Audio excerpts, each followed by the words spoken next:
Hi friends, today let us discuss the next topic in applied physical anthropology, that is forensic anthropology. Forensic anthropology is a branch of anthropology which deals with the establishment of identity of a person on the basis of anthropologically significant remains. Once again, I am repeating, forensic anthropology is a branch of anthropology which deals with the establishment of identity of a person on the basis of anthropologically significant remains. What is meant by anthropologically significant remains? Anthropological significant remains are nothing but our fingerprints, DNA, blood stains, skeletal remains.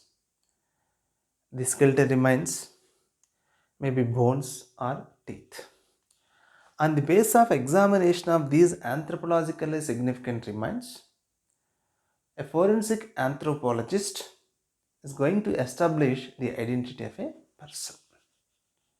Here the question is, where do we need the establishment of identity of a person, or the circumstances in which there is a need to establish the identity? They are, first one is identification of a criminal. Criminal, after committing a crime, generally escapes. In such circumstances, in order to establish the identity of that criminal, we are going to involve forensic anthropologists. Second one is in order to establish the identity of a victim. Sometimes the face may be damaged because of a crime, or because of a road accident, or because of a fire accident. In such circumstances, we need to establish the identity of a person on the basis of anthropologically significant remains. That's why, in order to establish the identity of a victim of either a crime or an accident. Third one is in order to establish the parentage. In order to establish the parentage. Sometimes delivery of justice is based on the establishment of parentage. I'll tell you some circumstances. Sometimes a person may seek divorce from his wife on the basis of alleged extramarital relationship of his wife with some other person. In such circumstances, the delivery of justice depends upon the establishment of parentage of the children born to that woman. Sometimes there can be accidental exchange of babies in the hospitals, especially in government hospitals. All the newborn babies will be similar in appearance. That's why there are chances for accidental exchange. Sometimes deliberate exchange also. In such circumstances, in order to establish the parentage, we are going to involve our forensic anthropologists. And in dealing with immigration issues, if I am the son of a green card holder in USA, automatically I will get the eligibility to get green card. That's why we observed appearance of many fraudulent agencies. They are claiming that so and so particular person is the son of so and so particular green card holder. In such circumstances, a person from another country can easily get the green card in USA.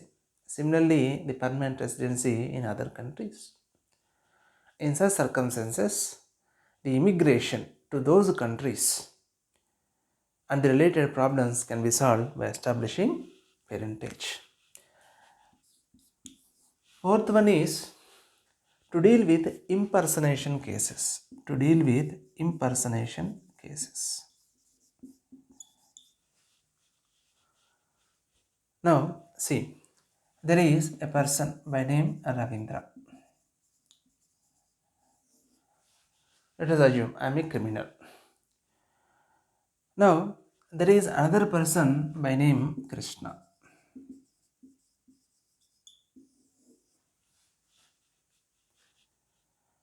Now, I want to send Krishna to jail. In the circumstances, I may commit a crime. Say, for example, Krishna has a wife by name Radha, let us assume. Then I may wear the mask like that of Krishna. Because of wearing of the mask, I will get the identity of Krishna.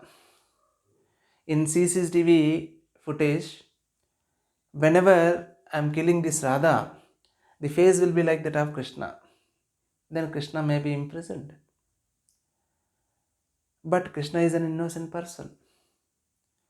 That's why, in order to establish the identity of the person who is involved in the killing of Radha, we are going to establish the identity on the basis of anthropologically significant remains. Face in the CCTV footage, the face may be like that of Krishna, but he is an innocent person. But I may leave my fingerprints here at the time of killing Radha.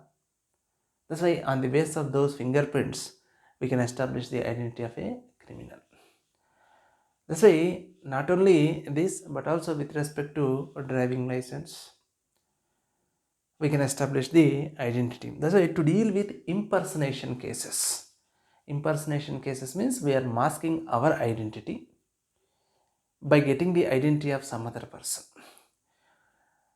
This way, to deal with impersonation cases, we are going to use our forensic anthropologists. This way, in these circumstances, there is a need to establish the identity. What are those circumstances? Identification of a criminal, identification of a victim, establishment of parentage, and impersonation cases.